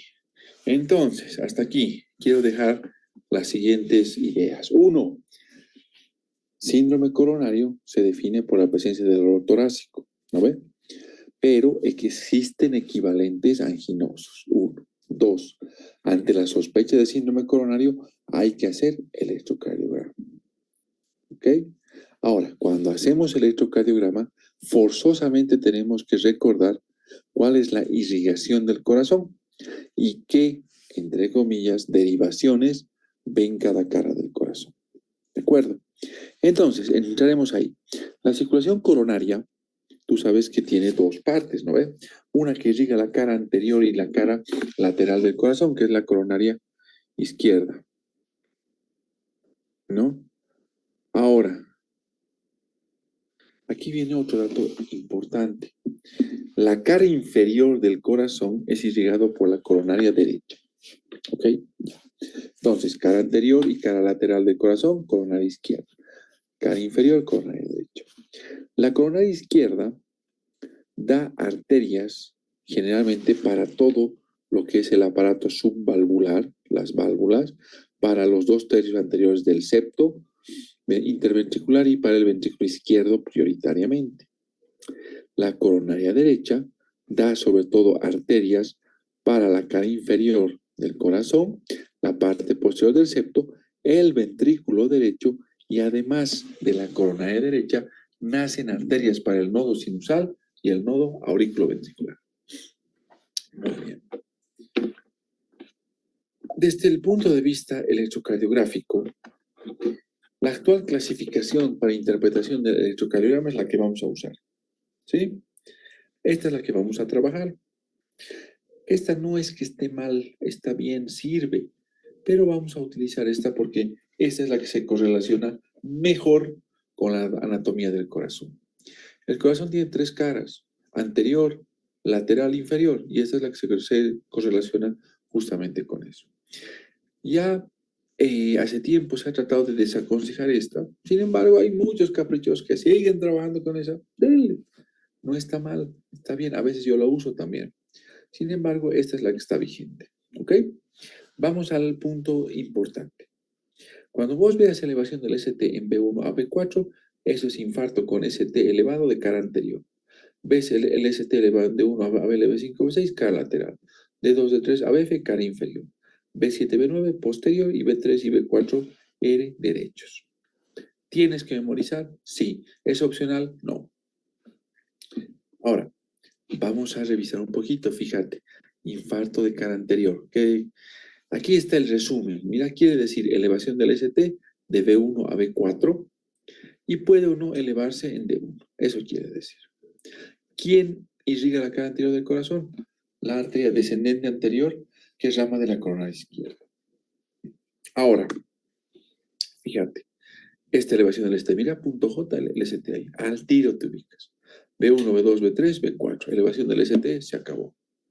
Es un infarto con ST de cara anterior. Cuando el ST está elevado en D1 a BL, B5, B6, es un infarto de cara lateral. La cara lateral está irrigada por la arteria coronaria izquierda en su rama circunfleja. Aquí tienes el electro. Fíjate las 12 derivaciones de 1 a BL, B5, B6. ¿Ok? Ahora, fíjate cuando tienes elevación del segmento ST en D2, D3 a BF y puede o no elevarse en B5, B6. Eso quiere decir, mira, D2, D3 a BF y B5, B6. Puede o no elevarse, eso quiere decir. Aquí tienes el electro, mira, D2, D3 a BF y puede o no elevarse en B5, B6. Eso es infarto de cara diafragmática. ¿Quién irriga la cara diafragmática? La arteria coronaria derecha. Ahora, esta parte ya es clave en el manejo. Cuando estamos hablando de las tres caras del corazón, cara anterior, inferior y lateral, básicamente te vas a dar cuenta que la mayor parte de esas caras, permíteme un segundo, me está hablando mi perro, dame un segundo.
Ok, seguimos.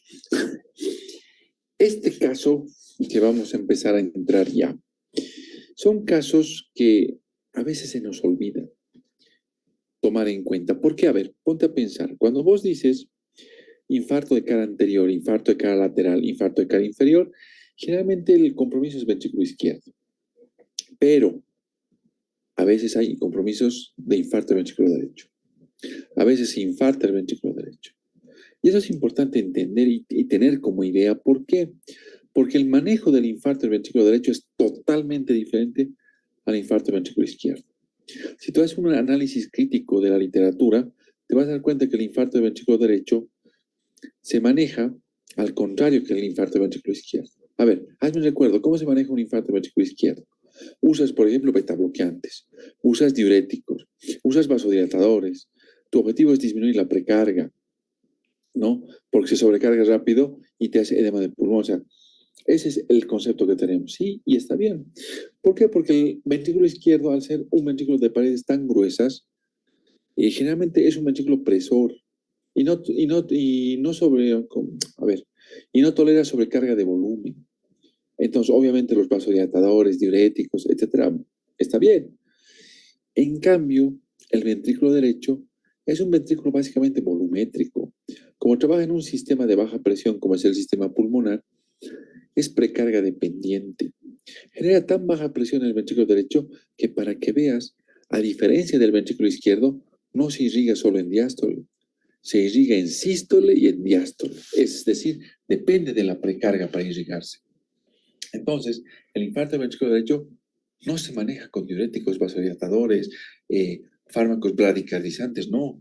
Se maneja con lo contrario. Se maneja con fluidos, ¿sí? Se maneja con vasopresores. Están contraindicados los diuréticos, están contraindicados los vasodilatadores. O sea, el manejo es diferente. ¿Ok? Esto es importante tener en cuenta. Ahora alguien me preguntó y me dice, ¿y si me equivoco? Puta, lo matas. Porque al ser el ventrículo derecho precarga dependiente, bájale volumen. Se va a acabar de infartar en una cuestión de horas y chao. Es así de rápido. Entonces, ante ese riesgo que existe de que haya un infarto del ventrículo derecho, la primera pregunta que uno tiene que hacerse es, ¿cuándo sospecho el infarto del ventrículo derecho? Y ahí viene el tip. Sospechamos que un paciente está con infarto del ventrículo derecho cuando en el contexto de un infarto de cara diafragmática tiene hipotensión arterial o tu paciente está con ingurgitación yugular o tu paciente está con bradicardia. En ese contexto sospechamos infarto ventricular derecho. O sea, no te estoy diciendo todos los infartos de cara diafragmática debes sospechar infarto ventricular derecho. No, te estoy diciendo se sospecha sobre todo en los que están hipotensos, con bradicardia, con ingurgitación yugular, ¿no? En el contexto de infarto de cara diafragmática, ¿no?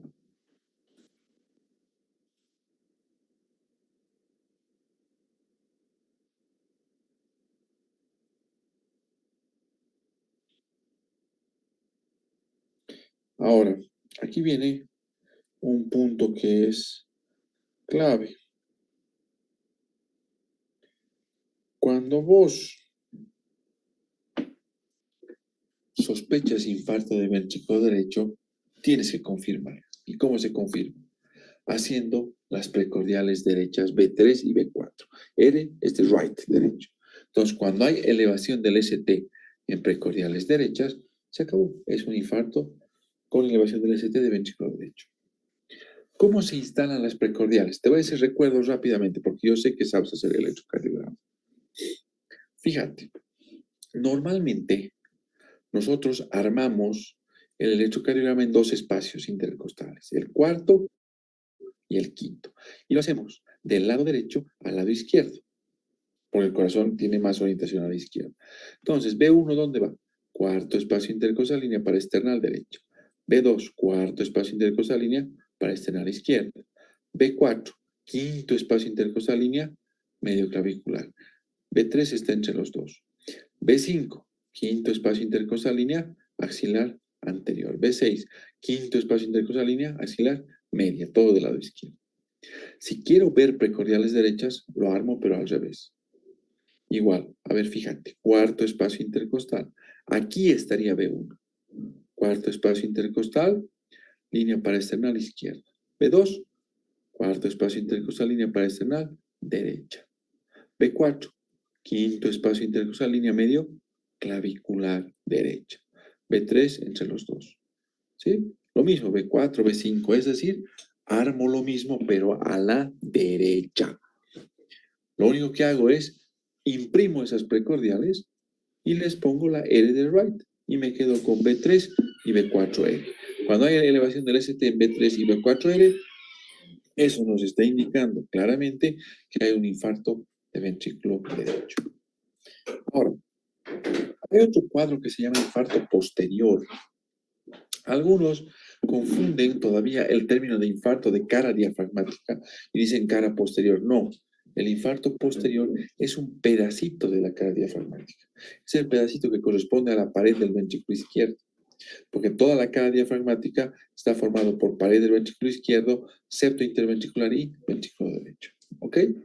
Ahora, ese pedacito, ese infarto posterior, es bien difícil de diagnosticar. En unas derivaciones convencionales, en las 12 derivaciones, no la vas a diagnosticar fácil. Lo puedes sospechar cuando veas una onda R alta en B1. A ver, voy a retroceder para que te ubiques. Mira, no te olvides que en B1 normalmente, mira, no hay onda R alta, mira. Aquí otro, mira, B1. No hay onda R alta, mira.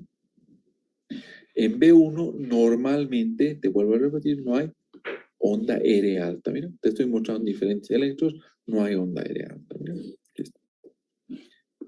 Entonces, aquí también, mira.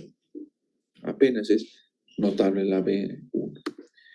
La onda R alta en B1, así, te habla o te hace sospechar de un infarto posterior. Entonces, para confirmar, simplemente haces las precordiales extendidas izquierdas B7 a B9 y imprimes. Y si en B7, B9 hay elevación del ST, se acabó. Es un infarto posterior. Ahora, ¿cómo haces esas derivaciones B7, B8, B9? ¿Te acuerdas que normalmente armábamos, decíamos, hacia el lado izquierdo, ¿no ves? ¿Dónde quedaba B6? ¿Te acuerdas? Quinto espacio intercostal, línea axilar, media.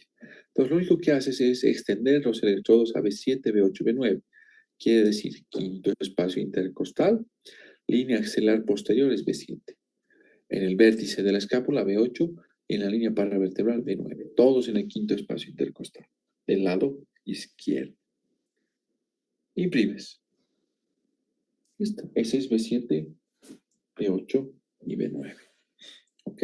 Muy bien. Aquí te voy a dar otro tip. De los infartos con elevación del ST. Los infartos con elevación del ST.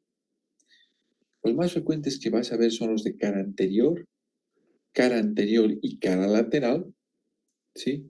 De lejos. Esos dos son los más frecuentes. En tercer lugar vas a ver los de cara diafragmática. Y muy de lejos, los de ventrículo derecho. Los posteriores son excepcionales, ¿ok?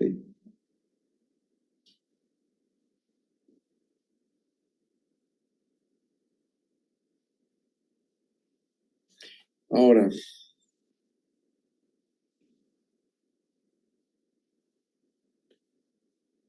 ¿te acuerdas que en las guías de manejo, por ejemplo, o en los textos, te dice, ¿no? Un equivalente a la elevación del ST es el bloqueo de rama izquierda. Ahora, ahí quiero que tengas esto como concepto. Si tu paciente no tenía bloqueo de rama izquierda de base y aparece un nuevo bloqueo de rama izquierda, eso es equivalente a la elevación del ST. Sí. Pero, ¿qué pasa si tu paciente ya tiene un bloqueo de rama izquierda crónico? Ahí cambia la cosa. Fíjate, estas son las diferencias que hay en el diagnóstico de bloqueo de rama derecha, bloqueo de rama izquierda, desde el punto de vista morfológico. Alguna vez ahí me preguntó y me dice, ¿y puedo hacer el diagnóstico desde el punto de vista vectorial? Hazlo. Si quieres, hazlo. Está bien. En emergencias, no sé si vas a tener tiempo de usar vectores. Ok. Esa es la imagen de bloqueo de rama izquierda, no te olvides. Si quieres, puedes usar los criterios de Cornell, Sokolov-Lyon, los que tú quieras, pero este es el más sencillo. Ver una onda S profunda en B1 y una onda R que puede ser o no acuminada en B6. Entonces, cuando tu paciente tiene bloqueo de rama izquierda agudo, es equivalente a elevación del ST. ¿Y qué pasa si tu paciente tiene bloqueo de rama izquierda crónico? Usa los criterios de Sgarbosa para hacer el diagnóstico de elevación del ST. No te olvides que en un electrocardiograma siempre la onda T se opone a la máxima de flexión. Entonces aquí debería estar la onda T. Si vos ves una elevación concordante del segmento ST, ¿sí? Es decir, va en el mismo sentido que la onda R, en las derivaciones que hemos visto, cara anterior, lateral, demás, en el contexto del bloqueo de rama izquierda, eso equivale a 5 puntos. 5 puntos en el criterio de Sgarbosa se acabó. Es un infarto agudo de miocardio con ST, ¿no? Entonces, ¿no? Ok. Muy bien. Los puntajes de 3 en Sgarbosa solo se aplican cuando ves las derivaciones B1 a B3 y hay elevación concordante del ST en esas derivaciones. Entonces ya sabes, 3 puntos en Sgarbosa o 5, el punto de corte es 3. Ya te habla de que hay un infarto agudo de miocardio en un paciente que está con elevación del ST. ¿Okay? Esta clasificación te la dejo ahí simplemente como información, ¿ya? Porque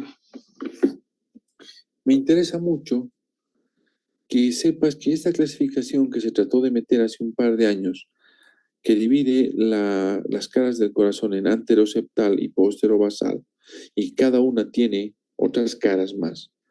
Desde el punto de vista del manejo médico en emergencias ha fracasado, porque era de difícil aprendizaje y resolución. Sin embargo, desde el punto de vista hemodinámico, para los cardiólogos era bárbaro, era muy bueno. Si me preguntas si utilizamos esto en emergencias, la verdad no. ¿Sí? Sin embargo, si quieres revisarlo, te lo he pasado en los artículos para mayor información, o si te gusta mucho la hemodinámica, es decir, los procedimientos de cateterismo cardíaco, te va a gustar esa nueva clasificación. ¿Ok? Muy bien. Vámonos a nuestro descanso. Tengo las 21 horas con 30 minutos. Démonos nuestros 15 minutos como siempre y luego continuamos. ¿Ok? Vámonos por nuestro café.